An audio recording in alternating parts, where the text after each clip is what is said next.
Welcome back. We are having our fourth and final conversation for the morning, and this one is all about preparation for back to school.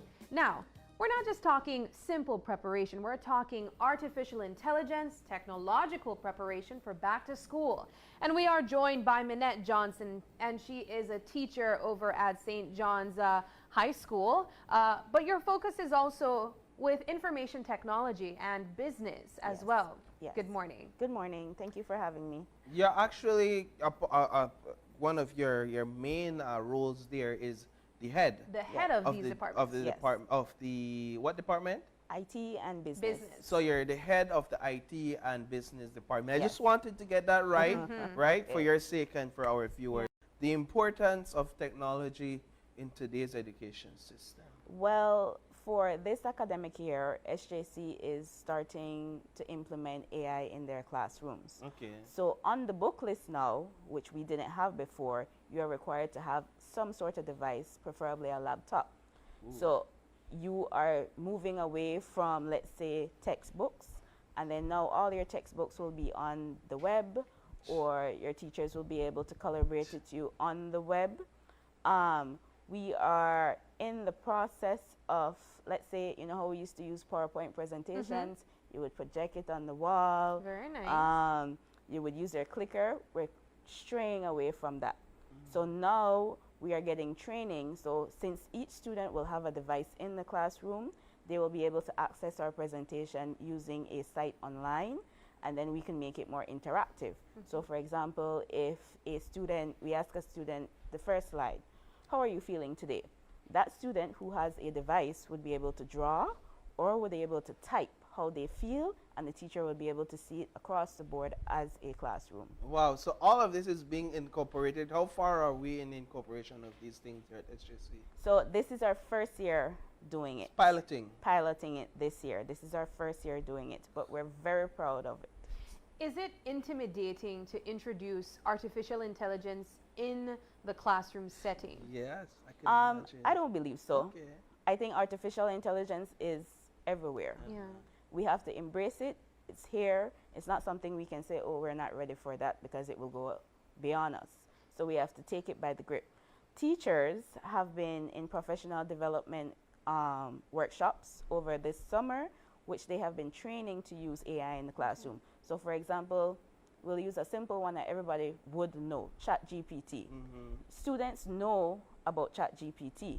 Now, if you go to a teacher and your teacher says, no, don't use that in my classroom, the child will still use it. You can't tell. You can tell. You have to learn your students and what they do. So what we have been doing is training our teachers how to not say no to ChatGPT, but incorporate it into the classroom and then make it useful. Also teaching your students how to be ethical, how to be honest, and then also how to be good critical thinkers. I think when we think about AI, Sabrina, at least for me, I immediately go to robots taking over the world. I go to that Will Smith movie. I can't remember. iRobot. iRobot, iRobot. and just the apocalypse, and everybody's fighting robots that has intelligence to take over the world. But at the basis, it's simple. Yes. It's simpler than that. My understanding is it's interactive technology, correct? Well, as long as something has a sensor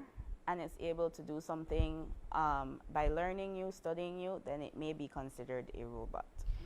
With the use of AI in the classroom and having these devices readily accessible where students can use ChatGPT, is it something that the education system may be moving away from writing essays, for instance, because that is something that you can access so easily information-wise from ChatGPT? Yes, so for example, in English, a child can go into ChatGPT and they can say, write me a persuasive essay or argumentative essay, for example, right? You as the teacher, you have to study your student. You have to be able to tell if that student wrote that essay or not, right?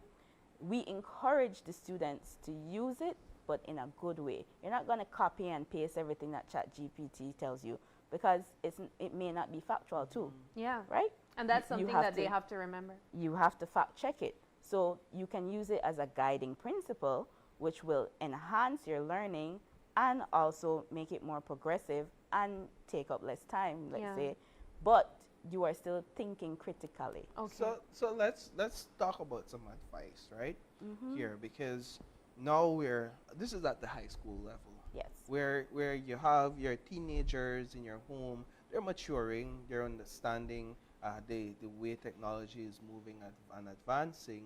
But for some parents, it might still they might still be trying to come to terms with why do we need this level of advance? Why does my child need a laptop? One, and how can I go about ensuring that I get the right type of device for my child?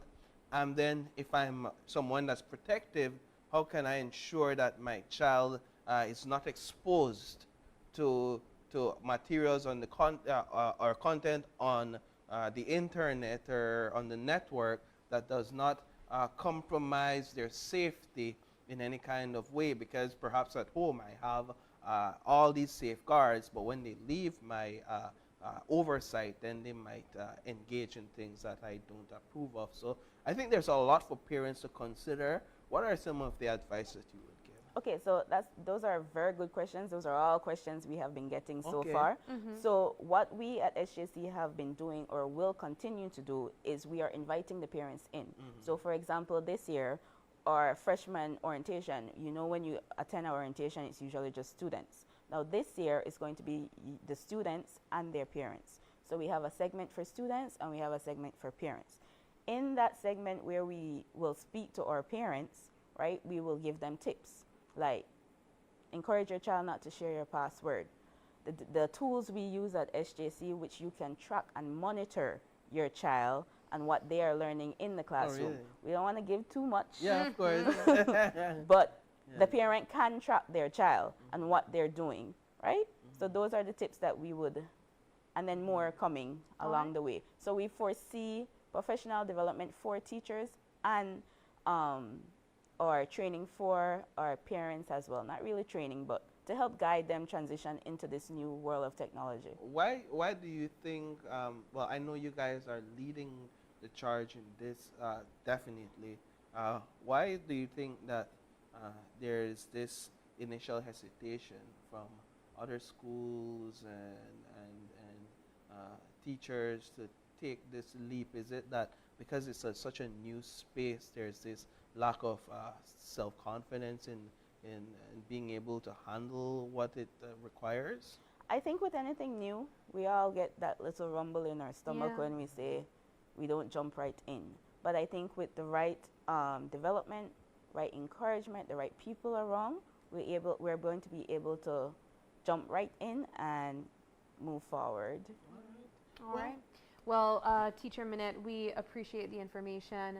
We know that this school year, I think, will be an interesting one because we're Should. introducing so many other aspects of learning along with technology as well. So good luck to you guys Thank as you you. start the new school year. And of course, good luck to the students as well that will be starting over at SJC. Thank you. All right. We're going to take our final break, and when we come back, we wrap things up.